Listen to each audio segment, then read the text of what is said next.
உன் கண்களில் நீ சிந்தினால் அங்கேயே செத்து போகிறேன்.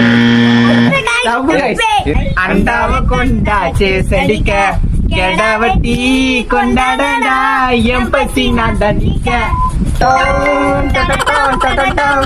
திருந்தாத நான் தான் தப்போ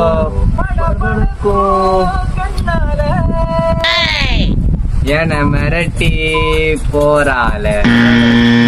எந்த பாதி என்று நானும் எந்த மீதி என்றும் உந்த நெஞ்சில் நானும் நெஞ்சு எது கிடைக்கும்னு மைண்டுக்கு தெரியாது. சுமாரா இருக்கும் பசங்க வலிதான் புரியாது. நீ